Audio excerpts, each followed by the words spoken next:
Andy, can we talk a little Big Ten, because you got your Big Ten polo on? Talking about the NCAA tournament last year. What is the official? I guess maybe we could ask you after Big Ten Media Days, but what are the official PR spins of what happened last year? Because 2 years ago the Big Ten had the really embarrassing tournament where it felt like we had like 3 or 4 national title contenders and all of them lost immediately. And that in Mackey. Yeah, and the tournament's taking place in the whole state of Indiana. We all know what happened.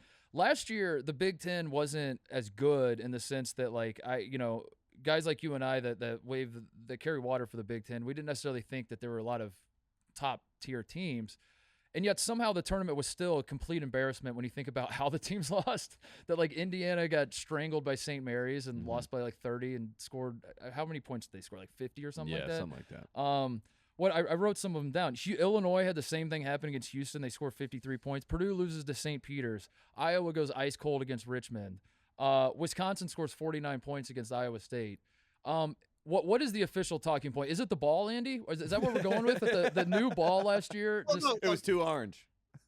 I think this. First of all, this is not an excuse. On the Indiana one, keep in mind, they just got hot late, and we can talk about them in a second about this season, but if there's ever a team you do not want to face with no prep, it is St. Mary's. Mm-hmm. Tommy was like 35 years old in that game and was slicing and dicing them. So that was a bad loss. To me, the one, I would say this, Purdue, inexcusable. Yeah. Inexcusable. Mm-hmm. Agreed. Okay, because they had a whole week to get ready for St. Peter's. Mm-hmm. Like, Kentucky, horrible loss, to St. Peter's in round 1 of 15-2. But Purdue had the entire, 4 or 5 days, whatever it is, but they had plenty of time to prepare for that game. And not take it lightly. Yeah. Brainer. And that was embarrassing. Mm-hmm. No question for Purdue. They will not live that down anytime soon. Wisconsin, the injury to Chucky Hepburn certainly was damaging for them because they just had no backup in that game against Iowa State. Yep. And they assumed, because they were in Milwaukee, they were going to get to Chicago. And they didn't. So that was really disappointing and to some degree embarrassing for them, too, because they thought that they were going to advance. It was just kind of crazy that the much maligned, Michigan Wolverines were, again, the team that, everyone was sort of looking toward to see if they were going to make another run. And it didn't happen. But, this year they have lost some of the star power. Well, Iowa, too, you mentioned, that was horrendous. That was bad. As good as Richmond was in that game, Iowa just won the Big Ten tournament. Mm-hmm. They've got a lottery pick in Keegan Murray. That shouldn't have happened. But they lost a lot of star power, but I think the depth will be there for NCAA tournament teams led by Indiana. Mm-hmm. And I put all my chips in on the Hoosiers. There's no question they should be the favorite. They will be the favorite. They've got a great non-conference schedule. And it's right there for them to be that team that potentially can make a run to the Final Four. And we're going to be there November 30th when North Carolina comes to town. And you know how it works at Assembly Hall. They bring North Carolina in, and it's like a slaughter. They're just like, we bring you in, we pepper you up, we tell you how great it is to have this historical matchup. And then you print the shirts that say we're back. You throw them, you distribute them all around. They blow the brakes off North Carolina, and that's how the story goes. So I do feel like Indiana, the way that the schedule is set up and the way that the kind of cards have been laid out for them in the Big Ten, this is an Indiana year. I really think so. Well, I'm knocking on wood. Really interesting. And we're going to talk about this. I'm going to circle it here. I already know I'm going to be there at this game. The game after that game against Carolina, where they opened the Big Ten days later? The Hoosiers? Who's that? At the Rack. Oh. Oh, you love Rutgers, don't you? You love Rutgers. But I'm saying, you love this Rutgers team. You're coming off the high of potentially beating Carolina. Yes. Yeah. And then days later, you open the Big Ten at Rutgers. That is true. And people forget. Is that not dangerous? No, very dangerous. And I remember last year Rutgers doing to Purdue the similar thing. Purdue gets number 1 in the country for the first time. They're celebrating, and then boom. In fact, my father, an Indiana alum, Andy, when Purdue beat Rutgers, when Purdue got ranked number 1 and then immediately lost to Rutgers, my father bought a bunch of Rutgers shirts and hats and all this sort of thing to wear around town. Yeah, around town. And I think that's poetic justice for them to now like beat like Yeah, the same thing Rutgers did the happens. same thing. Yeah, Indiana beats Carolina. Now Indiana's ranked Steve number one. Peichel is just like, I get rid of Indiana teams as soon as they get on their high horse. Hey, can you ask final Big Ten thought, and then we can move on. Will you promise me at Media Days get to the bottom of? I couldn't help but notice that Michigan and Juwan Howard make their trip back to Madison on Valentine's Day. And I want to know, was that intentional that like on the day of love that the Big Ten is trying to like bring Greg Gard and Juwan Howard together? Are they going to make them kiss before the game? Was that intentional? That's a Kevin Warren question, right?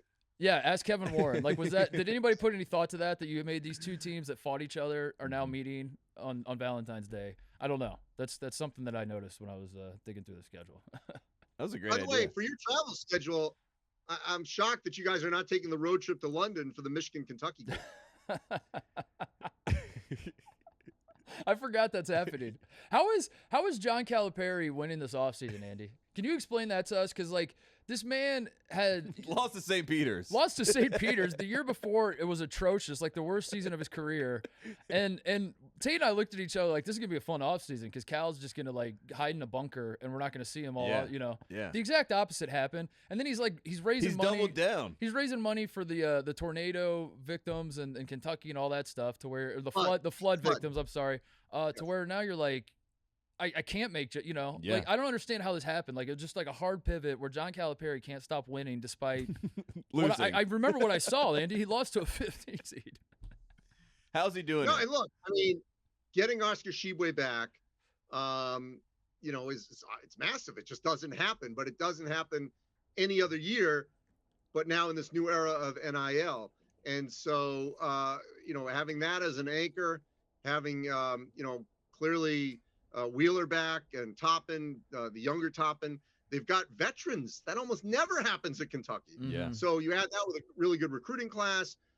People forget C.J. Frederick, the Iowa shooter. He was hurt all last year. He's now, supposedly healthy. So there's a lot of optimism. And, I think also in the SEC, there's a little bit of a chip now. Like, wait a minute. We're not the team that always wins or expected to. With Arkansas now, obviously with Eric Musselman, who's dominated social media with a pretty good team as well. Yep. Auburn, obviously with Bruce, and then Tennessee. Alabama, obviously, has gotten to be consistent. So there's a lot of company now for Kentucky in the SEC. That is not a given anymore. And Florida, right? With Todd Golden, right? Don't you feel like he's going to be the golden boy, right? Yes.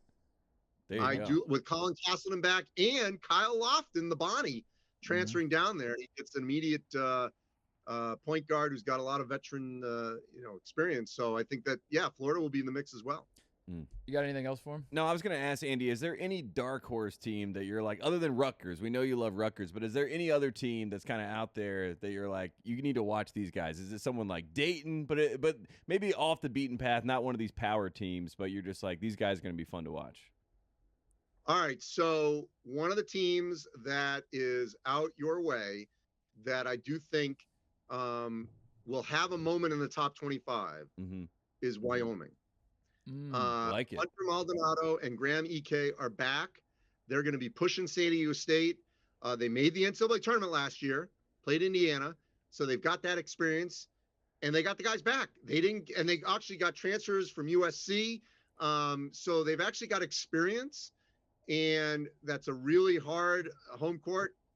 Years ago in another lifetime, I used to cover the WAC. And, at 7,000 feet altitude, that can be one of the harder home courts to win in. So I do think Wyoming will have its moment this season. Maldonado was awesome last year and then had a stinker of a game against Indiana. So I'm excited that he's back in college basketball and get to a. You like that one? I do. That's a great like pick. that one, That's a great pick, Andy. All right, we're gonna let you go because we know you got to get on a flight. But before we do, last question. Do you have any fun stories from you? You were in Springfield for Bob Huggins, right? Getting inducted into the Hall of Fame. Do you have any stories you can share with us? Maybe you can share some off air when we grab dinner together sometime. But well, this is what I will say. Yeah. My only wish would have been is if they had Huggins practice on the teleprompter,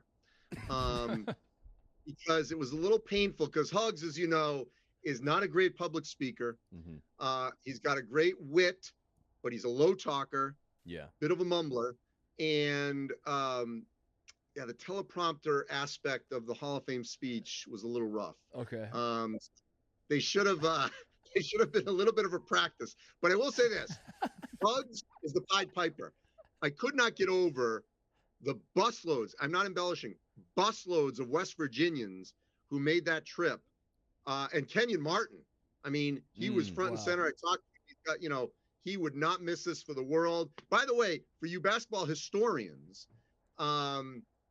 he's convinced they would have won the national championship that year had he not broken his leg.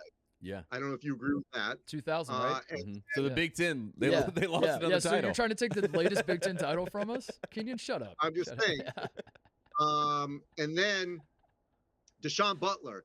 On that one, I'm going to challenge him because they were losing that game to Duke. Had he not gotten hurt, I still don't think they would have won that game. So I'm going to give him the Kenyon Martin one. I'm not going to give him Butler. But that Hugs thinks they would have had 2 titles, one at Cincinnati, one at West Virginia. I'm not buying necessarily the one at West Virginia. Your thoughts on that 2010? I would agree with that. I think 2010. I think the only team that can say what if is Butler, and what if the Rams would have been a little looser and Gordon. Like you said, Duke was winning that game. Yeah, I mean, but no matter how it played out. But Duke also, that's win. the joy of college sports is you what if yourself to death and you get a. And if you're Huggy Bear, I'm definitely saying that. Yeah, I would have won 2 titles. Yeah, absolutely, absolutely, no question about it.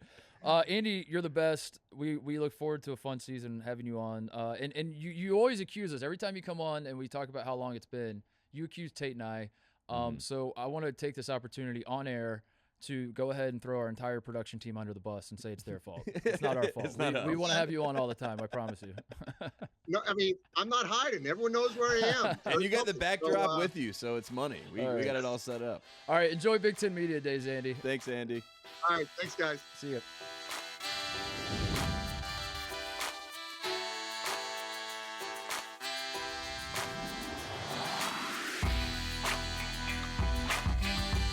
Hey there, thanks for watching Titus and Tate. For the full friend of the program experience, subscribe right below and come join us for all things college basketball. The action is heating up. Come join Titus and Tate.